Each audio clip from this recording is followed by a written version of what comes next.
Before we begin, we publish new content every day. So be sure to subscribe to our channel and ring the bell to get notified about our latest videos. I never thought I would be sitting in a lawyer's office at 72, my hands trembling not from age, but from the weight of a decision that would change everything. The manila envelope in front of me contained 40 years of my life reduced to legal documents, and for the first time in decades, I felt something I had almost forgotten: hope. My name is Margaret, and this is the story of how I finally learned to save myself. The morning it all began to unravel started like any other. I was in the kitchen by 6, preparing breakfast for my son David and his family, just as I had done every day for the past 3 years since they moved back into my house. At 45, David was what people politely called between opportunities, though the truth was he hadn't held a steady job in over a decade. His wife Sarah spent her days online shopping with my credit cards, and their 2 teenage children treated my home like a hotel where the service was free and unlimited. I had convinced myself this was what family meant. After my husband Robert died 5 years ago, I welcomed them with open arms, grateful for the company and the noise that filled the silence he left behind. I told myself I was helping, that this was temporary, that blood was thicker than water. I repeated these mantras while I cooked their meals, cleaned their messes, paid their bills, and slowly watched my retirement savings dwindle to nothing. The house had been quiet when they arrived, but it was my quiet. I had my routines, my book club on Wednesdays, my garden, my volunteer work at the library. Gradually, these pieces of myself began disappearing. David needed the car for job interviews that never seemed to materialize. Sarah required constant childcare while she attended to mysterious appointments. The teenagers treated me like their personal servant, leaving clothes everywhere and demanding meals at all hours.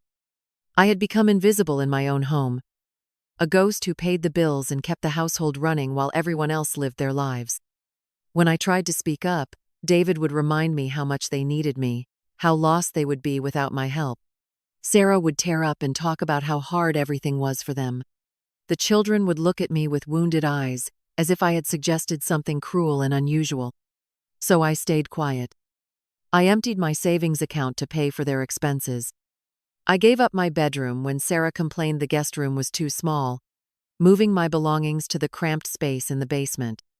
I stopped making plans with friends because someone always needed something. I told myself this was love. This was sacrifice. This was what mothers do.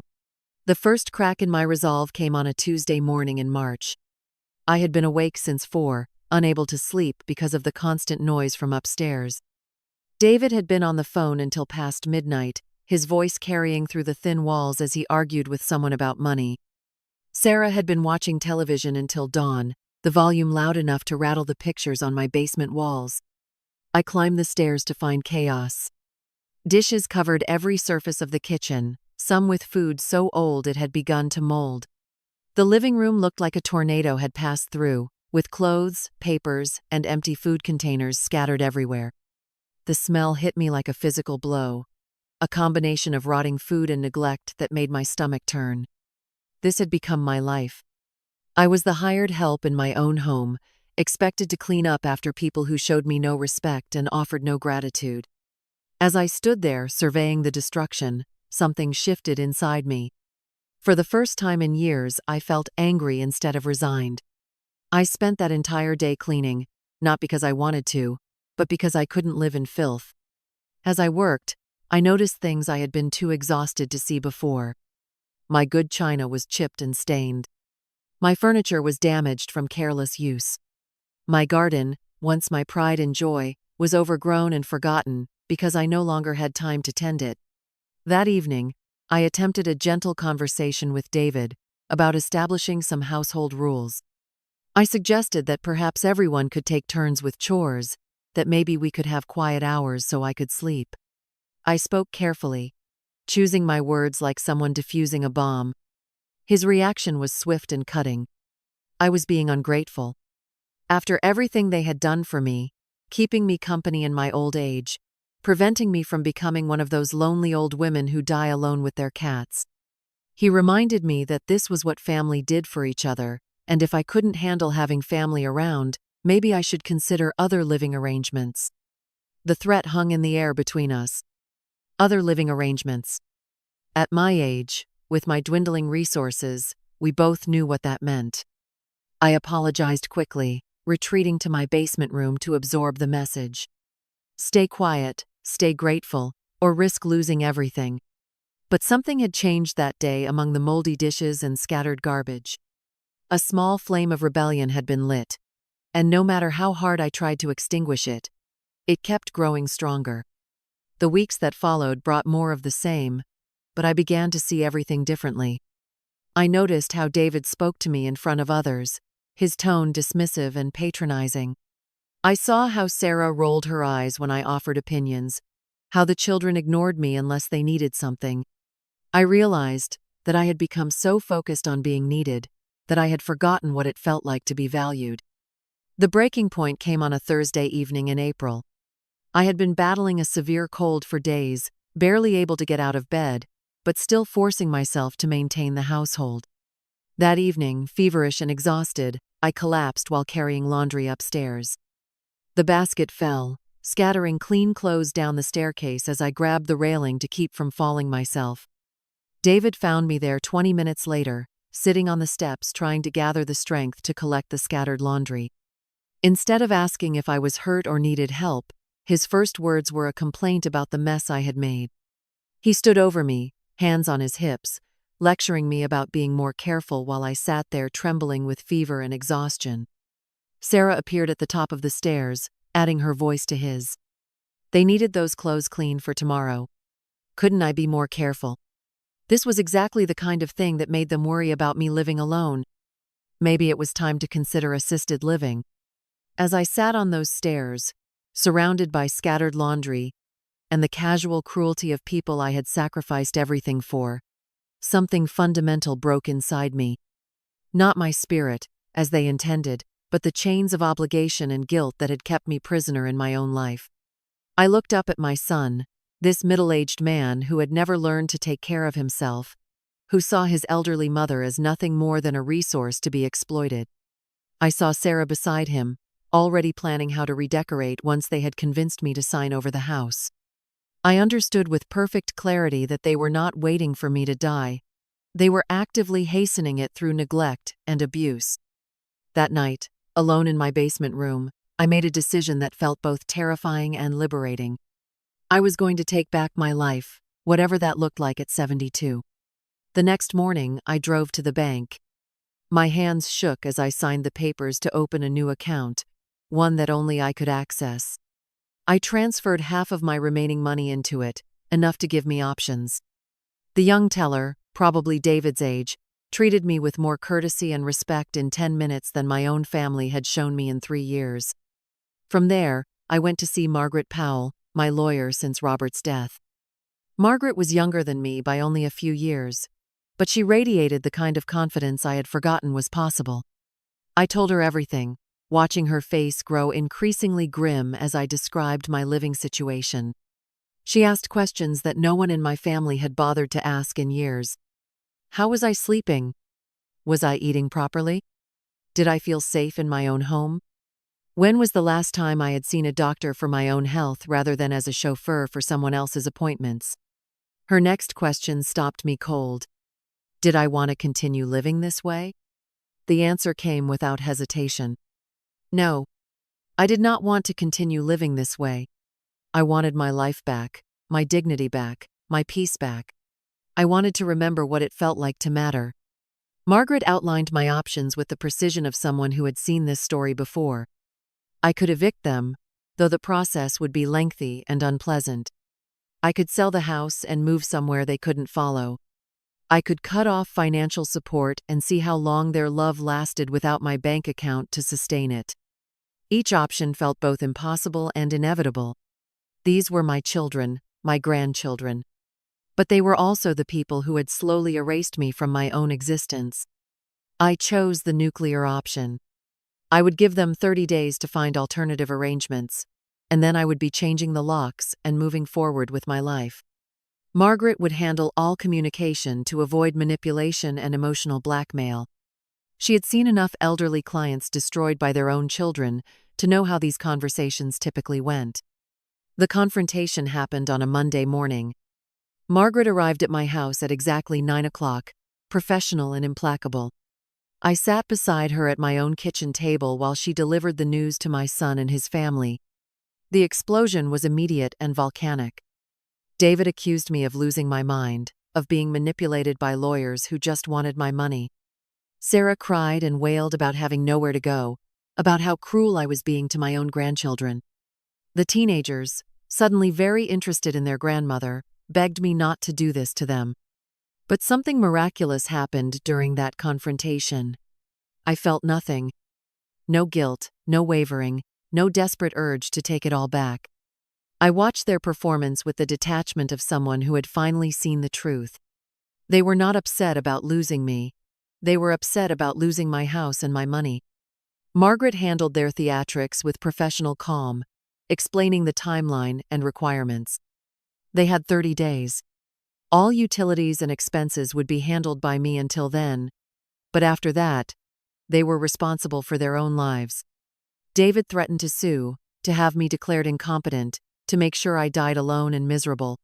I stood up from my own kitchen table, looked at this man I had raised and sacrificed for, and spoke the truest words of my adult life. He was welcome to try, but I was done being afraid of him. I was 72 years old, not senile, and I still had enough fight left to reclaim what was mine. The 30 days that followed were the longest of my life. David and Sarah tried everything. They brought in relatives to guilt me. They found allies who lectured me about family loyalty. They threatened, they cried, they promised to change. Sarah even attempted to seduce me back with a home-cooked meal, the first she had prepared in 3 years. But I had Margaret, and more importantly, I had myself back. I spent those days rediscovering my own house, planning how I would reclaim each room. I called old friends I had lost touch with, explaining my situation and slowly rebuilding connections. I made appointments with doctors I had been neglecting, started eating regular meals again, began sleeping through the night for the first time in years. The day they moved out was both heartbreaking and liberating. David loaded their belongings into a rented truck with theatrical despair, making sure the neighbors could see what a terrible mother I was being. Sarah made a final attempt at reconciliation, offering to stay and take care of me if I would just change my mind. I watched them drive away from my front porch, where I had sat with Robert on countless evenings, planning our retirement and dreaming of grandchildren who would visit and bring joy to our golden years. The reality had been so different from the dream, but I was finally free to create something new.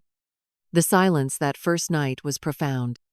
No television blaring upstairs, no arguments echoing through the walls, no demands for food or money or attention. Just peace, and the sound of my own breathing, and the possibility of tomorrow. I spent the next month like someone recovering from a long illness. I slept whenever I wanted. I ate meals at normal times. I sat in my garden and planned what I would plant. I read books without interruption. I called friends and made plans. Slowly, carefully, I began to remember who Margaret was beyond her roles as mother and provider. The healing was not linear. Some days I felt strong and vindicated. Other days I battled crushing guilt and wondered if I had made a terrible mistake. I grieved the relationships I had lost, even though I knew they had been toxic. I mourned the years I had wasted, the pieces of myself I had given away so freely. But I also discovered reserves of strength I had forgotten I possessed. I learned to sit with loneliness without panicking. I practiced saying no to requests and demands. I began to understand the difference between being alone and being lonely, between being needed and being used. David called occasionally, usually when he needed money. I practiced saying no each time, my voice growing steadier with each refusal. Sarah sent messages through mutual friends, updates designed to make me feel guilty about their struggles. I learned to listen politely and then go about my day unchanged. The grandchildren were harder. They had been raised to see me as a resource rather than a person, but they were still children shaped by their parents' choices. I left the door open for genuine relationships with them when they were older, when they could understand that love and money were not the same thing. 6 months after they moved out, I attended my first book club meeting in over 3 years. The women welcomed me back with warmth that felt like sunlight after years in a cave. I had forgotten what it felt like to have conversations about ideas rather than demands. I had forgotten that I was intelligent, funny, capable of contributing something meaningful to the world. Later that evening, sitting in my clean, quiet house with a cup of tea and a book I was reading for pleasure, I realized something profound had happened. I was happy. Not giddy or manic, but genuinely, deeply content. I was living my own life again. The phone rang while I was having this revelation. David's name appeared on the caller ID. For a moment, I felt the old flutter of anxiety, the conditioned response to drop everything and attend to his needs. Then I did something that would have been unthinkable a year earlier. I let it ring. The message he left was familiar. Money troubles, family crisis, desperate need for his mother's help. The old Margaret would have called back immediately, would have found a way to help despite her own struggles. The new Margaret deleted the message and returned to her book. This is what freedom feels like, I thought. This is what it means to matter to yourself. A year later, I am sitting in that same comfortable chair, but everything has changed. My house is mine again, decorated with things that bring me joy rather than accommodating other people's preferences. My garden blooms with flowers I chose, arranged the way I like them. My refrigerator contains food I want to eat, not whatever was cheapest or what others demanded. I have friends again, real friends, who see me as a complete person rather than a convenient resource. I volunteer at the library, where children smile when they see me coming with stories and patience. I take classes at the community college, learning things that interest me rather than serving other people's needs. The money I spent on David's family for 3 years has been replaced by careful budgeting and the absence of their constant drain on my resources. I am not wealthy, but I am secure, and more importantly, I am in control of my own financial future. David still calls occasionally, but the desperate edge has softened into something that might eventually become respect. Sarah has found employment and housing, discovering capabilities she never needed to develop while living off my generosity. The grandchildren are learning life skills their parents never bothered to teach them. I do not hate them. Hatred requires too much energy, and I prefer to spend mine on building rather than destroying. But I do not miss them either, not the way they were when they lived here. I miss the family I thought we were, the relationships I imagined we had, but those were fantasies built on my own desperate need to be needed. What I have now is real. Quiet mornings with coffee and newspapers. Afternoons in the garden watching things grow at their own pace. Evenings with friends who value my opinions and respect my boundaries. Nights of peaceful sleep in my own bedroom, surrounded by furniture that holds 40 years of happy memories with Robert. I am 73 now, and I am finally living like someone who expects to have a future worth planning for. I have learned that it is never too late to reclaim your life. Never too late to remember your own worth. Never too late to choose yourself. The woman who sat on those stairs 6 months ago, surrounded by scattered laundry and her family's casual cruelty, feels like someone I used to know. I remember her with compassion now, understanding how she lost herself one small compromise at a time. But I do not mourn for her, because she served her purpose. She brought me here, to this chair, to this life, to this moment of perfect, hard-won peace. This is the gift of surviving long enough to save yourself. You learn that love without respect is not love at all, that family relationships can be toxic and still need boundaries, that choosing your own well-being is not selfish but essential. You discover that the people who truly care about you want you to be happy, not just convenient. Tonight I will go to sleep in my own bed, in my own house, surrounded by my own choices and my own quiet. Tomorrow I will wake up and decide how to spend another day of the life I finally learned to claim. And that, I have discovered, is worth every moment of the struggle it took to get here. I am Margaret, and I saved myself.